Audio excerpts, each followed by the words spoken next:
Casting. Woohoo, we're live. All right, so I'm slowly seeing our participants number make their way up. So as we wait for all of our registrants to make their way in, I'm going to take these first couple of seconds to welcome everyone to this panel. We are really, really excited that you are taking time out of your busy lives to be a part of the virtual experience here at Dickinson. You know, this is the time of year where all of us in admissions would be welcoming you to campus. Last weekend was supposed to be our accepted student open house. So it is a bittersweet time that, you know, we'd love to have you on campus right now, but this is the next best thing. So we want to welcome you. My name is Sharon Kleinings. I am a admissions counselor here in the Office of Admissions. I am really excited that we have a really fantastic panel here for you to understand, you know, the Dickinson perspective about music, how you can be a music major and a non-music major and a minor and just involved in all the different aspects of music. So a couple just housekeeping that I want to share with you all. We recommend that you use the Q&A when you have any questions that you may have. We're going to have like a quick little presentation just to get to know the panelists and to get to know our presenters, Amy Wlodarski and Barbara Nielberg. And then we're going to open into an opportunity that will answer your pre-submitted questions. Many of you submitted really fantastic questions in advance, so we're going to tackle a lot of those first. But feel free to submit questions as you have them. Barbara and I will be in the Q&A kind of helping to answer what questions you do have that might not need to go to the panelists, that we can, you know, send you to some really great links. But we really want to give you an opportunity to engage with our panelists. This is an opportunity for you to ask whatever's on your mind. To our accepted seniors, I want to welcome you and congratulate you. We are so excited. I know this may not be the way you expected your senior year to go, and we just want to remind you to breathe. You will get through this. You will have an opportunity to be on campus again soon, hopefully this fall. That's what we're all hoping for. And if you are a junior or any other year beyond that, we are really excited that you're here as well. We want to welcome you. And really at this point, I think all of our registrants have made their way in, which is fantastic. So I can pass the baton on to Professor Amy Wlodarski. Well, hi everyone, and welcome to this panel on what it's like to study and perform and engage with and live the life of music at Dickinson. My name's Amy Wlodarski. I'm an associate professor of music history at the college and the conductor of the college choir. And this year it's my honor to be chair of the department. And so this is one of the wonderful duties I have, which is welcoming you all and helping you to make the best decisions you can make about where you want to be in the fall. And we hope that this information that we'll give you a sense of the program, of the energy and vitality of what we do here, and just of how you can continue to make music an important humanistic part of your lives as you move on to college. And so I would just like the panelists to introduce themselves one by one. And so we can be coordinated, I'm just going to invite them to introduce themselves, tell you a little bit about themselves, and then we'll move into the questions that you submitted, which were really great questions. So I'll ask Barbara to start first. Barbara? Hello, everyone, and welcome. And I'm so glad to be here with all of you virtually today. My name is Barbara Nyberg, and I'm one of two academic coordinators here in the music department. One of the two of us, Stacy is the other one, is always in the music office during business hours, and we're available to support students and faculty in many, many, many different ways. So one of the things that I do, the way that I interact with students, especially at the beginning of every semester and at the beginning when you hopefully arrive on campus in the fall, is I work with students who may want to borrow an instrument for lessons. And a lot of people have questions about this. They think, well, I don't have a violin, but I'd really like to take lessons. Or, wow, I've always wanted to take guitar, you know, but I don't have one to bring, what do I do? And so as a department, we loan lots of instruments out to students. They're not rented, they're loaned. You just sign them out and you go through our office, and we have lockers where you can keep them securely as well. So that's one way that I would interact with all of you who are coming onto campus in many other ways. So I will pass it on to the next person from there. Who would like to go next? How about Abby? Would you like to go next? Sure. Thanks, Barbara. Well, hi, everyone. I'm so happy to be here. Sometimes as a senior, we feel cut off from admissions because we're so far away from that process, but I'm so happy to be here. So my name is Abby. I'm a senior. I'm a vocal performance music major, Italian minor, originally from Seattle, Washington, although I'm currently in Louisville, Kentucky. And we've been asked to share a couple of our activities that we do on campus outside of music. So for 3 years, I've been a part of residence life and housing as both a resident assistant and the next level up, which we call community advisors, and they look after a bunch of RAs. I'm involved in the Mermaid Players, which is our theater club on campus. They take part in the main stage and also do student-run theater. And I also work in the costume shop. Little known fact, Dickinson has its very own costume shop, and I'm a student worker there. It's where I do my work study, and it's my favorite place on campus besides the music building. Jake, why don't you go next, please? All right, sure. So I'm Jake. I'm also a senior. I am an international business major and a German minor. So I'm the non-major here, the special one, I guess. And I have been in orchestra, I've been in jazz band, I've been in a couple different chamber ensembles here at Dickinson. I've also worked in admissions during my years at Dickinson, and I've actually been the house manager for the Performing Arts Special Interest House. So we all live downtown above a coffee shop, and it's a bunch of musicians and theater majors and dancers, because the dance studio's in the building as well. And so it's really a great group of people that we get to live together with. I'm from outside Philly, so that's where I am now. Is that it? That's it, right? All right. So that's me. Kaylee, why don't you go next? All right, good. I think everyone can hear me. Hello, hi, okay. All right, so hi everyone, I'm Kaylee. I'm also a non-major. I am planning on majoring in history and pre-law. I'm a freshman, by the way. I think I'm the only freshman. And I am part of the college choir. I take voice lessons, which is kind of tied in with the music department. I'm also a tour guide for admissions. And I am part of mock trial, a lot of other stuff. Dickinson Christian Fellowship, which is a great program for people who are of Christian faith that want to get together. It's almost like a youth group type thing. And I'm also part of Alpha Lambda Delta, which is the honor society on campus. So that's a little bit about me. Thanks, Kaylee. Max, please. Hi, my name is Max Jacobs. I am a violin performance major here at Dickinson, and I'm from Baltimore, Maryland, which I'm currently in my house.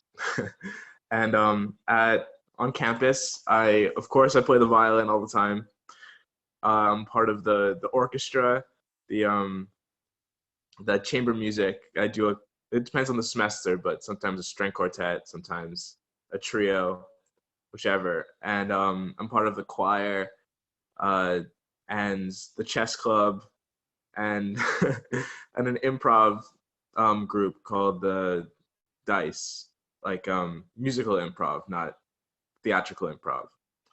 And yeah, I think at Dickinson, I probably spend the most time in the practice rooms, just playing the violin all the time.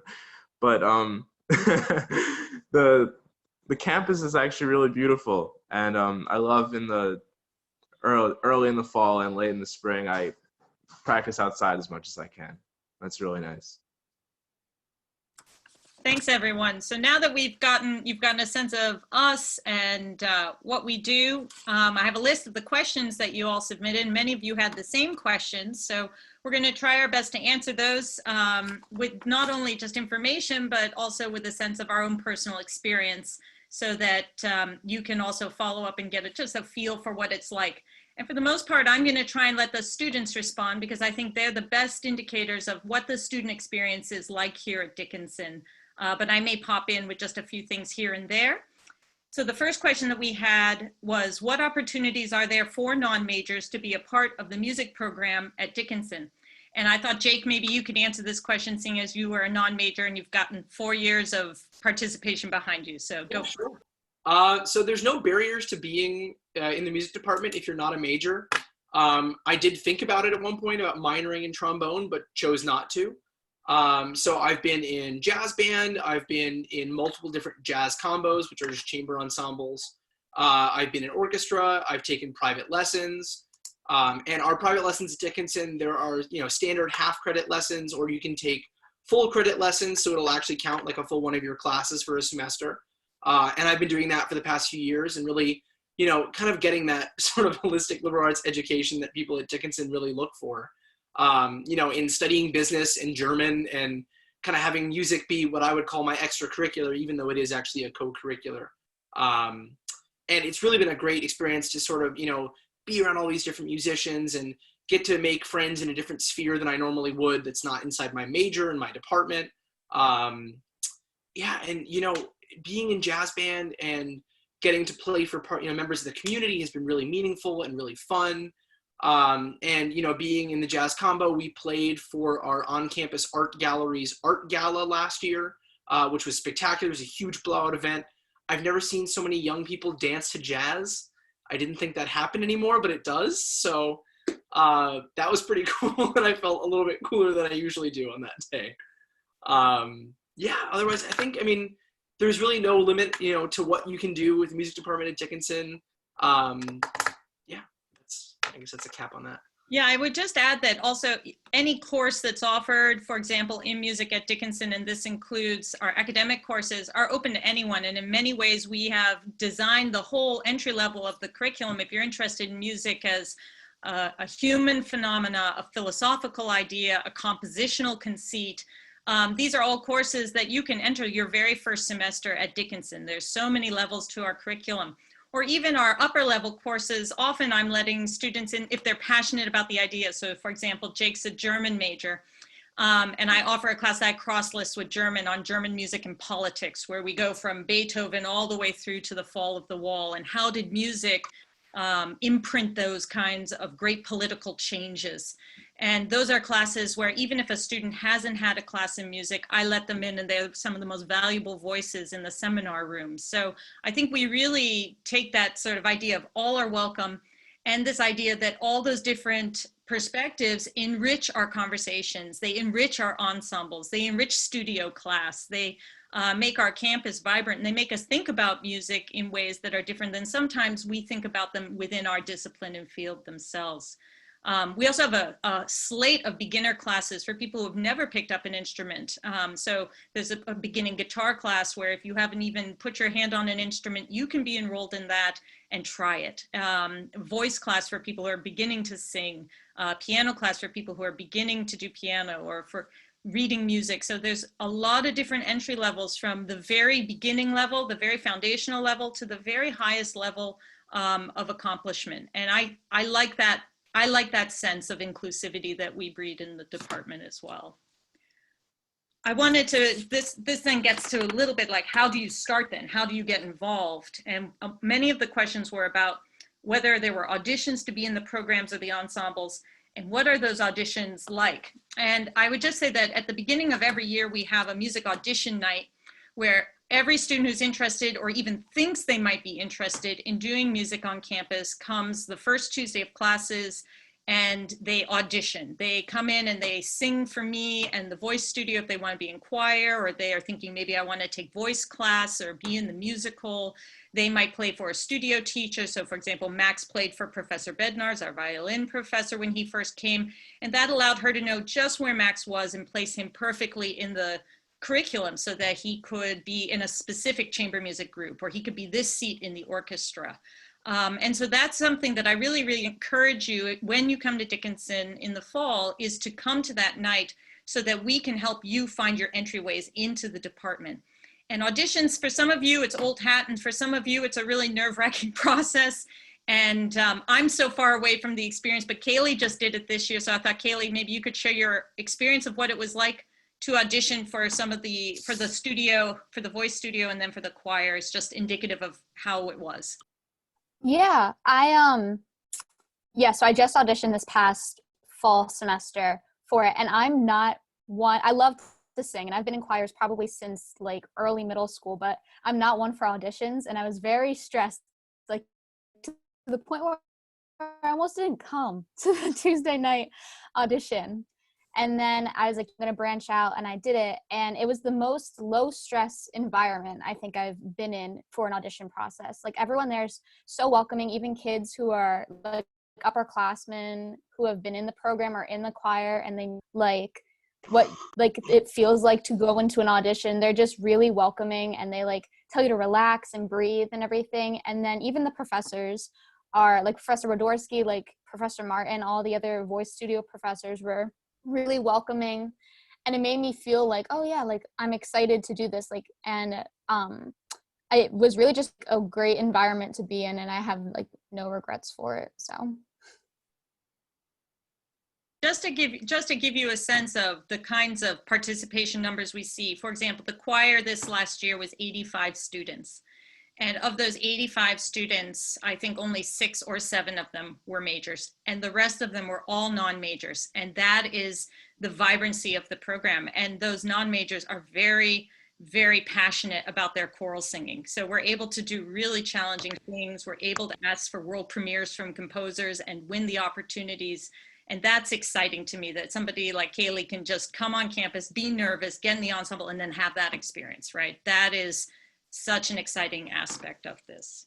and I think Oh, I'm sorry. Oh, sorry. Go ahead, Kaylee. No, you go ahead. I was just gonna say one more thing about that made me think that's I think one of the great things about Dickinson's choir is like when you think about taking music in college, you think it's only kids who are like really seriously considering majoring in it or minoring in it, and that's not at all the case. Like, so to go into that audition process and realize it's just people who all just want to come together and sing made it less stressful than you went in and you were looking at all these people who have taken like serious lessons, who have practiced day in, day out, who are looking to like seriously consider it as a career. So I think that's what makes it respect and like a welcoming environment. And I'd love to jump in on the heels of that and say that choir is one of my favorite things just as a Dickinson student, because I get to meet so many people who are not music majors. A lot of times in studio class, which is just for voice majors, I'm hanging around with these music people, and a lot of my classes are music classes. So to come to choir and be surrounded by really wonderful, well-rounded, intelligent, kind people, and to sit next to somebody on the first day of choir like Kaylee and say, my name's Abby, what year are you, how are you doing? And then get to know her and everybody around me for the following year is truly wonderful. We had some questions also about what kinds of opportunities are there for orchestral players, and specifically, is the orchestra open to non-majors? And Max, I thought you could talk a little bit about orchestra and your peers and colleagues there. Yeah, so orchestra is open for anyone, for anyone who wants to join. There's an audition night, as Professor Wlodarski was saying, and at the audition night, if you'd like to sign up for any of those string ensembles, then you just check the box, I'm interested in the string ensembles, and the faculty who are listening to your audition will try and place you in the right ensemble. And for orchestra, pretty much anyone is allowed in, as long as they can read music, pretty much. So it's not high stress. And the orchestra is really great. We put on 2 concerts every year. It's usually some kind of concerto and a couple of symphonic pieces. And as well, there's a concerto competition every fall where any major or non, where I think, any major or non-major is allowed to compete in the concerto competition. If they win, they can play with the orchestra next year as the soloist. And just to give you a sense, our winners over the last years have been a few music majors, but they've also been a psychology major, a neuroscience major, an English major. So that to me just shows you, again, sort of the range of involvement. Jake, do you want to talk a little bit about jazz ensemble a bit? Yeah, sure. So jazz band at Dickinson, we're a big band style jazz band. So it's, there are opportunities to do chamber ensembles like jazz combo, which I've also done. And, that's like 5 members. We have, a piano player, a saxophonist, a drummer, me as the bassist. And then Why am I forgetting this? Anyways, there's usually five or four of us, depending on the semester. Well, we had guitar for a while. We had trumpet for a while. It changes. It's kind of fun. No matter what, you get to play gigs in town. Sometimes you get paid. Other times you get paid in food, which honestly I think is better. But back to actual jazz band at Dickinson. We're about 15 members, depending on the semester. And, you know, it's a whole mix of majors and non-majors. And just like orchestra, we have one concert per semester. And sometimes we do a community concert in the spring as well. It just depends on the semester. We'll do one at the public library in Carlisle. But we play all sorts of pieces. Our director, Professor Wolbach, is the coolest. He's a Star Trek nerd like me, which is always kind of fun. And he really encourages everyone to get a chance to improvise. So he'll pass around solos. It's not necessarily a strictly first chair, second chair, third chair situation. People rotate on parts. And that way people that, you know, might be a major who want more experience playing harder parts can do so, but also just because you're a non-major doesn't mean you get, you know, relegated to the bottom of the rung in terms of what parts you play. And so, you know, even as a non-major, I've had multiple solos over the years. As a first year, I started on, you know, third and fourth parts, but as a senior, I was playing mostly first and second parts and just passing it back and forth between other members of the section. So it's a really great ensemble. We have a lot of fun. It's a little more intense than orchestra, I will admit, and the auditioning process could be a little bit, not tougher, but their criteria is a little bit stricter in regards to that. Thanks so much, everyone. We've had a lot of questions come in on the Q&A about private lessons, what we call studio lessons, but these are private lessons, and we also had some that were pre-submitted. So I'm going to try and assemble them into a series of questions, and all four of the students on the screen have taken private lessons, some of them in multiple instruments or studios. So I'll let them also jump in with their experiences. But some of the questions were about how those private lessons are structured. Do students receive credit? Is there a fee? Are there scholarships? And so I just want to explain that studio instruction is a real gift at Dickinson because you can either take a half credit, which is they're all credited, just equal to any academic class that you would take on campus. So if you take a half an hour lesson every week, that earns you a half credit of academic credit at the college. If you take a full hour lesson, then that is a full course credit in that semester. And every student who's taking 4 academic classes is allowed to then add to that full slate of classes, if they wish, music lessons. So students who are in 2 English classes and a history class and a science class are then also maybe taking an hour or half an hour lessons on top of that. So that's allowed at the college. And those can be wonderful credits to accumulate over your time. They satisfy our arts credit at Dickinson, which is a distribution credit.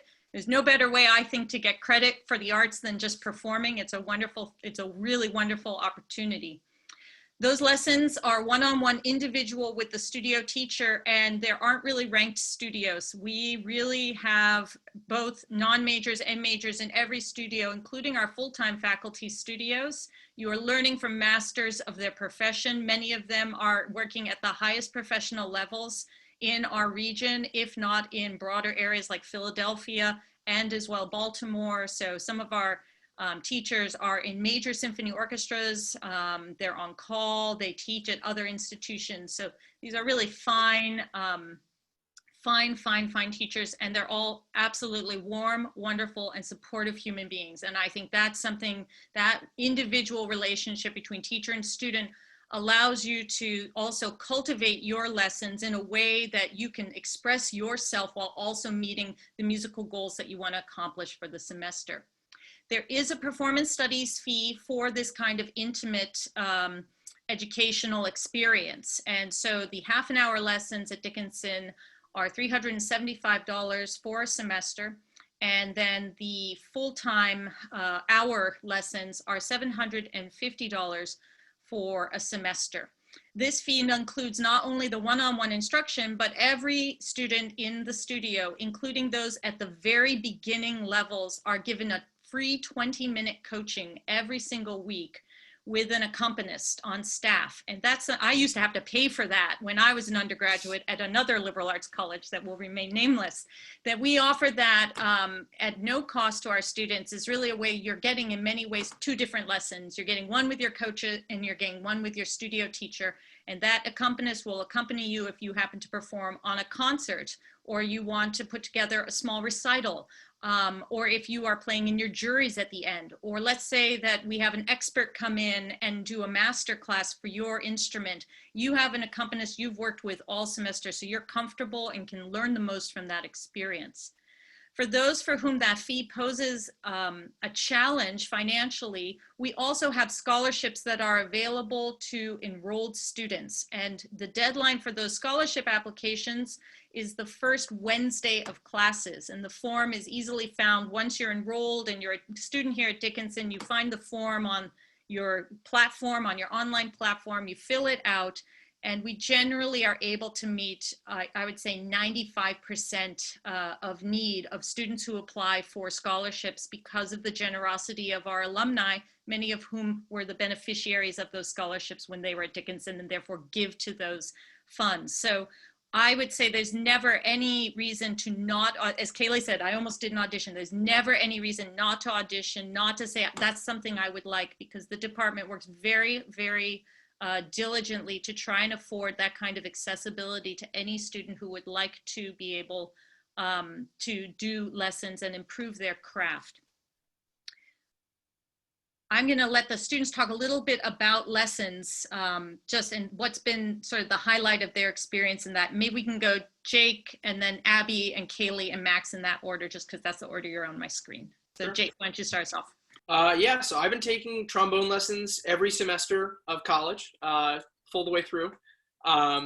Started off with half-hour lessons and then eventually began taking full credit lessons. And they actually became one of my normal classes. So I was taking 3 classes and a lesson. I also took bass lessons at Dickinson. So, and that was just depending on what ensemble I was in that semester. And, they're really great experiences. And especially my trombone professor, Professor Stroman, is also a piano professor. And so he happens to be a god at piano and at trombone. And so he's basically my own accompanist. So I had coachings with other professors in the department, but I also got to experience being coached and, accompanied by my professor during my lesson live, which was really an awesome experience. And, I worked through all kinds of stuff. He basically, at the beginning of each semester, asked me what I wanted to work on. And so it started out with, more just focus on jazz standards, but over the years it became, a real split focus of having a lot of jazz improv work and a lot of classical work. So working on symphonic pieces and also working on completely improvisational pieces or, music for my ensembles like jazz band or orchestra. So you can kind of work on whatever you want, and the instructors are there to teach you. They don't necessarily have a strict plan for you. You have to kind of communicate with them, and they help you sort of explore the areas of music that you really want to learn more about. Abby. Yeah, so my trajectory in solo lessons was actually very similar to yours, Jake. I started out with half-hour lessons as a non-declared first year. And then I came back from winter break my freshman year and decided I wanted a plan. I needed a place to put my roots, and so I declared music. And after that, I went to 1-hour lessons, and there was a little bit of shifting with coaches and teachers after that first year, but I've been working with Professor James Martin, who is one of our wonderful voice faculty, and he and I have got along like splendidly for the past 3 years. And so those lessons have been 1 hour, and it started out sort of as him giving me repertoire that I would listen to and learn, and then we would work on in addition to vocal technique. And then in the junior year and senior year, if you're a performance major with a performance emphasis, you curate a recital. And so those lessons became about focusing on the repertoire that we had chosen for those specific recitals. And today actually would have been the day that I gave my recital. Yeah, so a little bit melancholy, but I have all those wonderful memories and all that technique to build on now. Yeah, and I think there was a question about what kind of repertoire that we focus on, and to give you a little bit of an idea, the voice major's modified final has turned into a self-recording of 2 or 3 pieces, and I am singing one Dvorak piece, who is a classical composer, and one musical theater piece from the musical Waitress. So there's a good mix, and I think if you come in saying, I would like to do classical or I'd like to do musical theater, the teachers are wonderful in accommodating that. Kaylee. Yeah, just to, I guess, kind of piggyback off of that, I do kind of a little bit of both like a mixed repertoire. Like me and Professor Lupia is one of the voice professors. We were working on musical theater for a while because of the possibility of going to is one of the opportunities that you have as a voice major, or not major, voice private lesson person, is to go compete with other colleges and their students as well in a competition for vocal performance. So we were looking at that for a while, and then I've also done a couple classical pieces as well.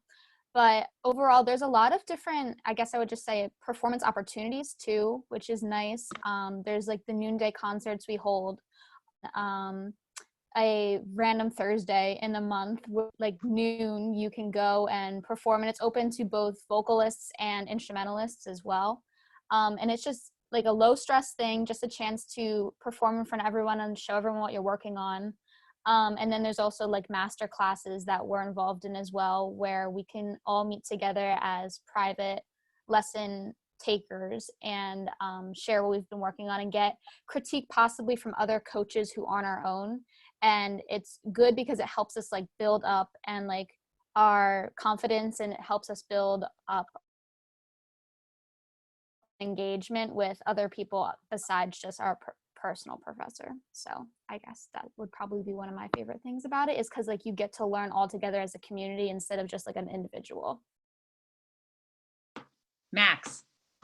Okay, so I've been taking violin lessons since freshman year because coming in I knew I wanted to be a performance major, and I think my teacher she's really prepared me for the wider world and grad school. She knew from the beginning that, like, I think she felt like it was her job to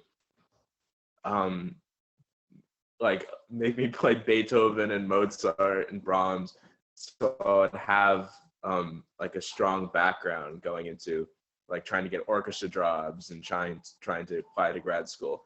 But at the same time, I've never felt that I've been like forced to play a piece. I've always had a wide choice of what repertoire I'm allowed to play, and it always feels like a mutual, like a conversation. The lessons, it's not like I'm being dictated at. And as well, I've taken piano lessons and guitar lessons this semester, and those are a little more, since it's not my focus, it's much more free form. So I'm learning some jazz, I'm learning some classical guitar. And it's really great that I applied for the scholarship that Professor Wlodarski was talking about. It's been really great that I've been able to play music like even more as credit, and and work with such great faculty.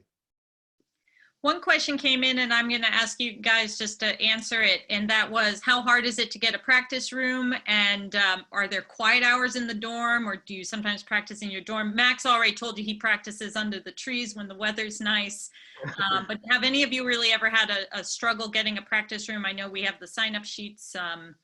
Maybe anybody want to answer that? Jake, maybe? Yeah, I would say you'll generally not have trouble finding a practice room except for Sunday night, only because everyone's trying to cram for their lessons that they didn't practice for during the week. So if you're good and you are proactive about practicing, you shouldn't have any problems.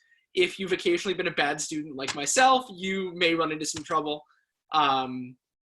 And also that being said, I lived above Max for a year, and he also practiced in his apartment, so I could hear him practicing through the air vents every once in a while, which was a nice treat. So depending on what instrument you play, you also can sometimes practice in your dorm. Not recommended depending on where you live, though. So. Yeah, I can jump in and answer the quiet hours question, because that's more of a res life question. So yes, we do have quiet hours in the dorms on weekdays, weeknights, which would be Sunday through Thursday. They start at 10 and go till 8 in the morning. And then on weekends, which would be Friday and Saturday, Thursday night, Friday night, and Saturday night, they start at midnight. So in theory, you can practice in your dorms. I was never the most comfortable practicing in my dorm, so I would always try and go to a practice room. And weirdly, my favorite time to practice would be a Saturday morning, like at a reasonable time, not like 6 a.m., but like 10 a.m. But that's just me. That's just the kind of person that I am. And I would just say students have 24-hour access to the building. So whatever time you are awake and up, you can be in a practice room if you want to be. I'm going to move on to some of the other questions that were sent. And one of them is a question maybe we can all just jump in on, which is how present are the arts on campus? What kind of student-run clubs or organizations are there on campus for people to be involved in?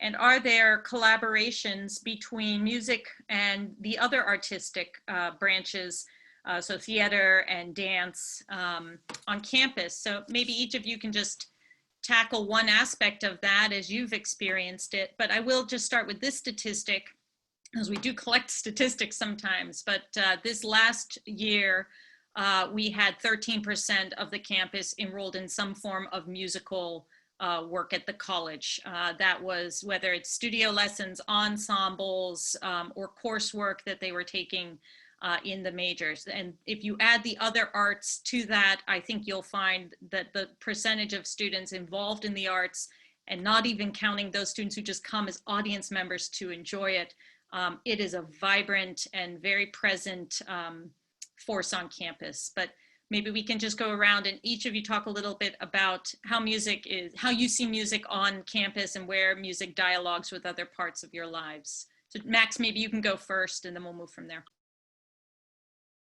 Yeah, there's a lot of musical opportunities, not just for playing, but there are like concerts all the time from like visiting musicians that the department invites to play, or faculty giving recitals, or even we've had a couple of like hip hop artists, like Phony People came. I know they just did a song with Megan the Stallion, and Dram came, and Amine. So there are always artistic opportunities to go to, and several student-run clubs. Like there are improv clubs, there are like music appreciation clubs. There's kind of a club for anything, and if there isn't, I'm sure you could start one.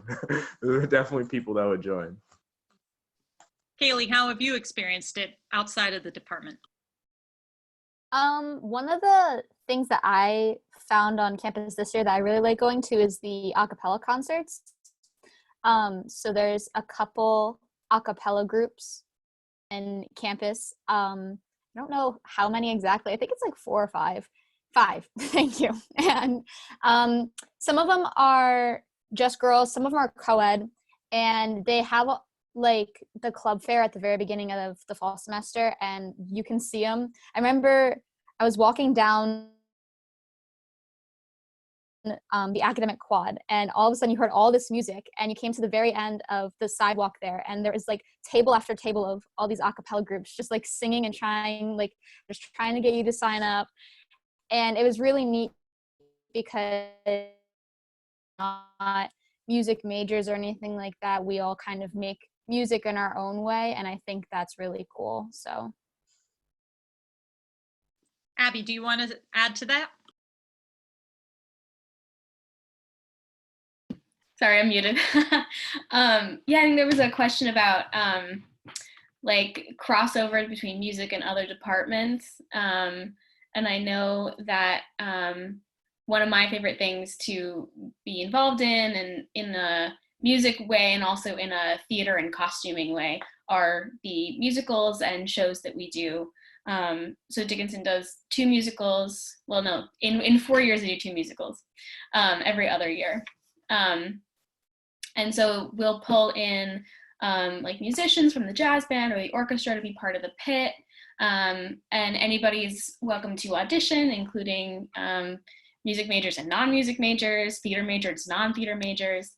And then one thing that is sort of new, at least in my time at Dickinson, has been what we call lyric performance practicum, which this past year has turned into a full-blown opera production, and will alternate years between being an opera and being musical and opera scenes. And again, it's open to theater majors, music majors, anybody on campus. And one of my other favorite musical experiences is just all the dance groups. So it's not strictly music, but it involves music. We have a bunch of different dance groups, from hip hop to belly dance to swing dance. And I love going as a music student and as just a Dickinson student. Jake? Yeah, so like Abby mentioned, they get, campus musicians and outside musicians as well to be in the pit orchestra. So my first year at Dickinson, I was the bassist for Next to Normal, which was our show that we did.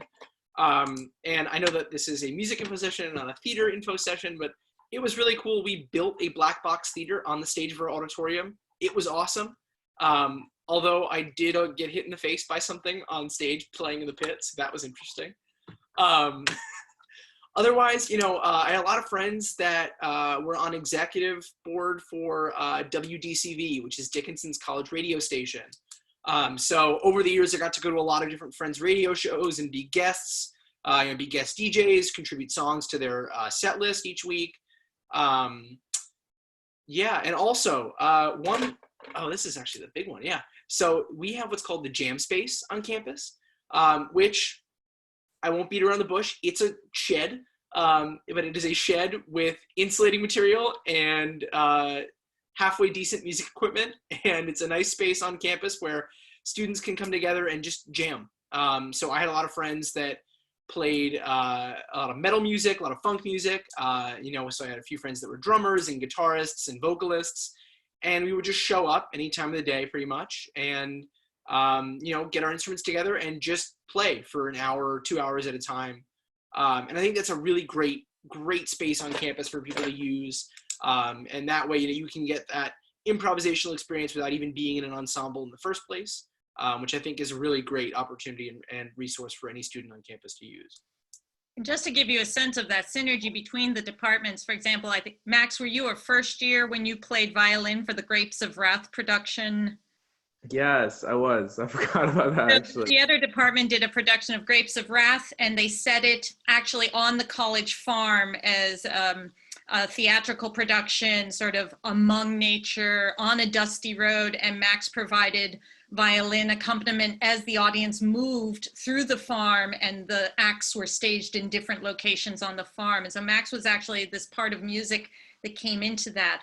Or the choirs actually provided live choral accompaniment for our dance troupe, the Dance Theater Group, or DTG, where we did all this postmodern bippity-boppity stuff that was fantastic. And we had to dance, and the dancers had to dance as we were singing, and we got to meet with some of the guest choreographers who were coming straight from New York City, who were at the same time doing collaborations with composers like Meredith Monk down in the Village at the same time they were working with us. So these are the musical is a wonderful example of this. Next to Normal. The orchestra, one year, the entire orchestra semester was playing the backup pit for Fiddler on the Roof.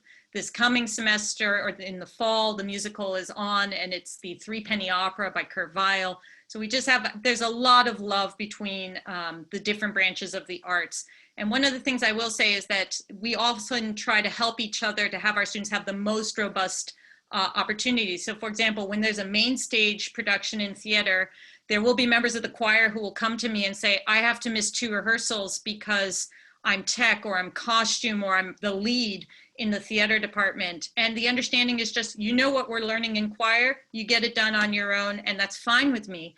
And what I'm always surprised by, although I shouldn't be at this point after 14 years at Dickinson, is that they come back and they just integrate right into the ensemble from their week leave of absence, because they've done the work, because they care about the music that we're making, because they want to be responsible to the community that's surrounding them. So that's a really wonderful way in which there's a lot of support between the arts.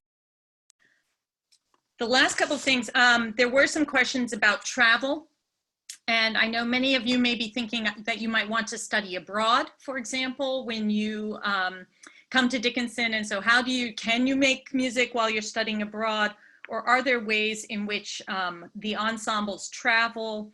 And so I thought maybe, Abby, you could talk about studying abroad and singing when you were abroad in Bologna this last year. And Max, I thought maybe you could talk about the summer opportunity you had in the orchestra. So Abby, why don't you start first? Wlodarski, I'm so happy that you asked me this question. It's one of my favorite things to talk about. So when I came to Dickinson, I had heard that there were music majors and voice majors who went abroad, but specifically like a music major who was a voice major who went to Italy on a non-Dickinson program because she couldn't do music on a Dickinson program. And I said, wait, what do you mean? She went to Italy on a non-Dickinson program? So I called up and emailed the person who is in charge of the Dickinson in Bologna program and said, I'm a music major. I'm a voice major. I'm studying classical voice. Please find a way for me to study opera and classical music in Italy. And it is a testament to how wonderful the people are over, specifically in the Bologna program, that they listened to me and said, I can help you with that. I cannot speak for any of the other programs because I didn't personally experience them, but I know that we have had flute majors go abroad to Copenhagen, I believe. So it is possible, and it was a wonderful experience. I am an Italian minor, so I was able to speak Italian with my professor who did not speak English, which was another layer of wonderful on top of an already wonderful experience. And it's one that I'm gonna keep in my heart forever. Yeah. Max? Yeah, so unfortunately I didn't get a chance to have a semester abroad. I just didn't plan out my semesters well enough. But I had several chances of going to Europe to play the violin with my violin professor. And I went to Poland for over three different winter breaks. And I went to Bulgaria one summer to play in like a concerto program as a soloist. They were all really great opportunities, and I learned so much from just watching musicians in Europe and how they run their orchestras versus how we do. And the school provides, there's a fund called the Kenderline Fund, which is for students and faculty to, it's like a travel fund to pay for if they want to go to conferences or violin programs. So it was really great to be able to have the school fund me to go to these places and learn so much. And I would also say a question came in from Elena on the Q&A, which was whether if you're a non-major, and you don't want to lose your progress, can you study abroad? And I'll just say that we had at least 6 non-majors who studied abroad. We actually have a course credit within, which is called Music Abroad. It's Music Performance 333 and 334. And so basically what the college will do is help you to find a private teacher while you're abroad and to plan out what you need to accomplish in order to satisfy that with a half an hour or an hour lesson. And then it goes right on your transcript, just like any other semester. So that's not something that only Abby can do as a major. It's something that non-majors can take part in.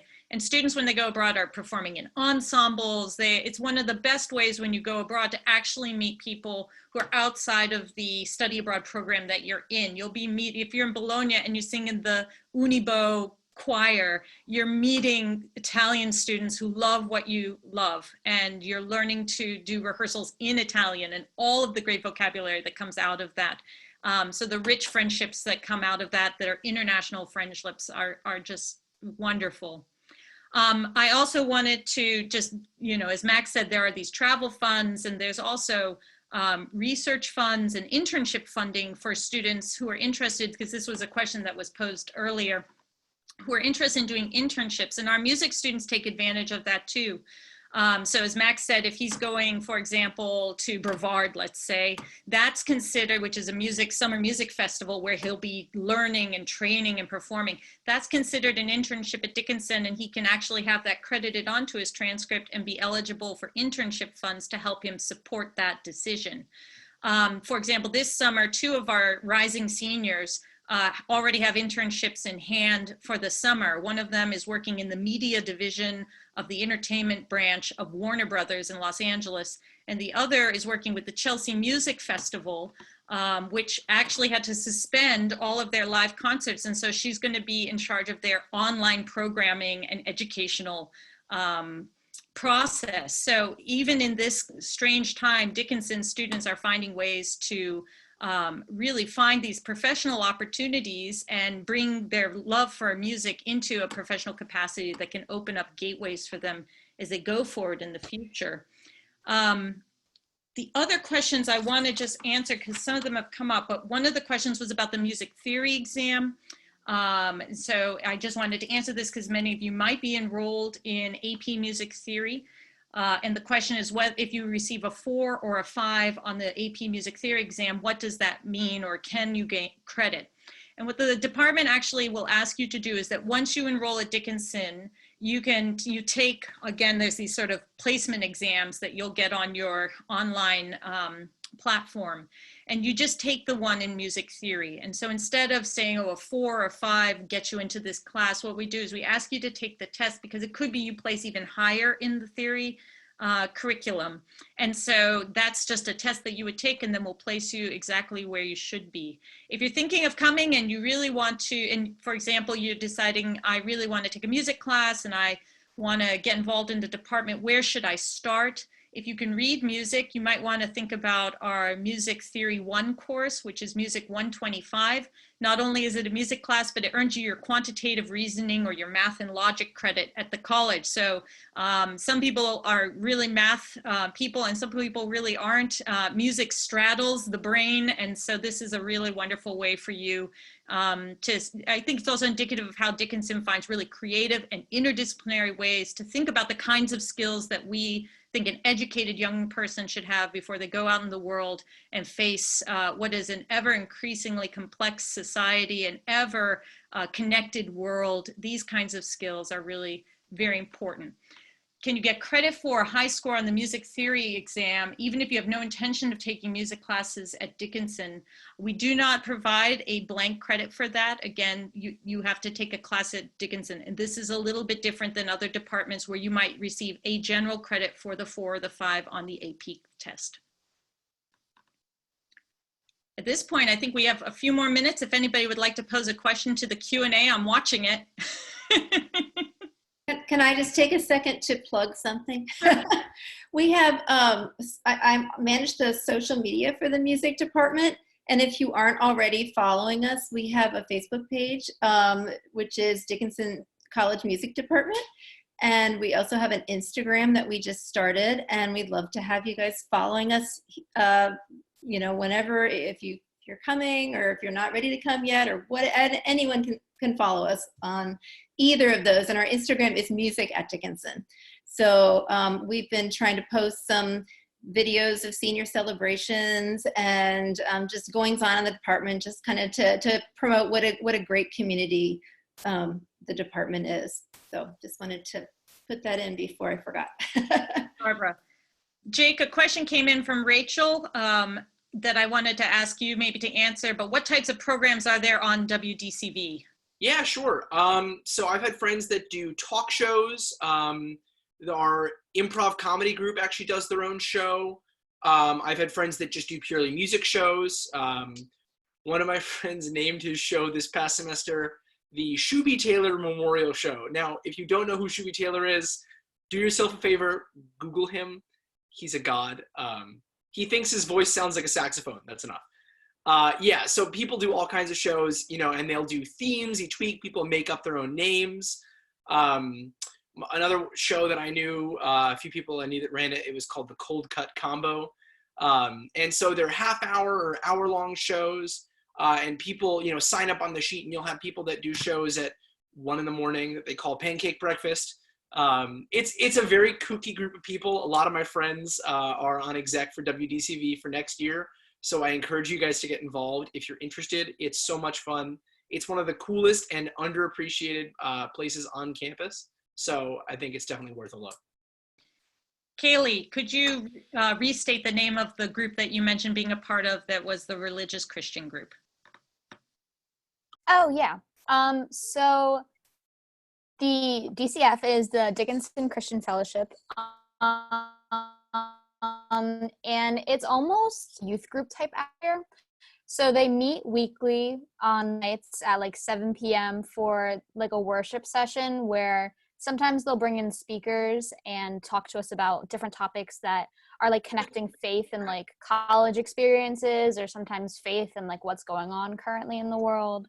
Other times they bring instruments and they play music and everyone sings along, and they hold like faith sessions. And then they also do a bunch of different activities on campus as well. One of my like the one I find the most funny, but is also like really convenient, is they do like grilled cheese texts. So like for a fundraiser for like the certain part of the year, you can like text a number, and if you want like a grilled cheese or whatever, they'll bring it to you wherever you are on campus, like in your dorm or something. They are So I think that's funny. And they also are in partnered. Yeah, I know.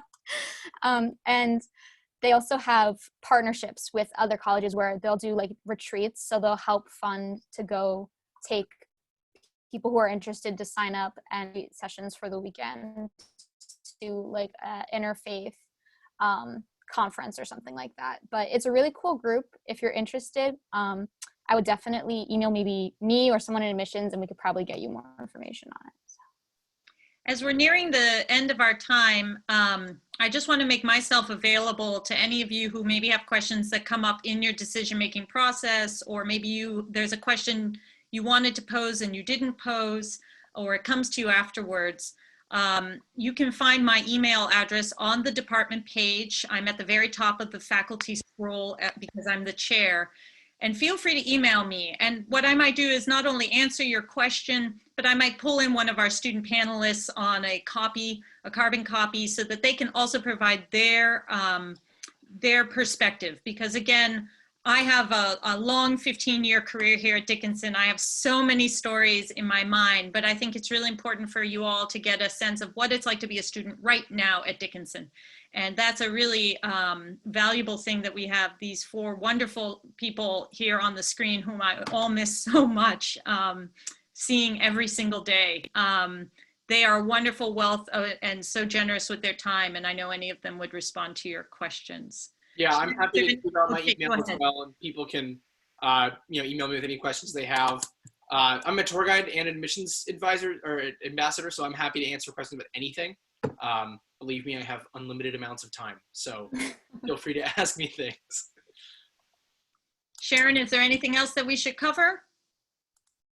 I think at this point we're getting close to the end, but panelists, maybe if you could just, in like a couple of short words, because we do have to be off at 4, is maybe you could just share with us why music at Dickinson? Why was that your choice? Maybe start with Abby. Yeah, I can start. I think for me, when I was looking at colleges, I was looking at a lot of big institutions and conservatories and very few liberal arts colleges.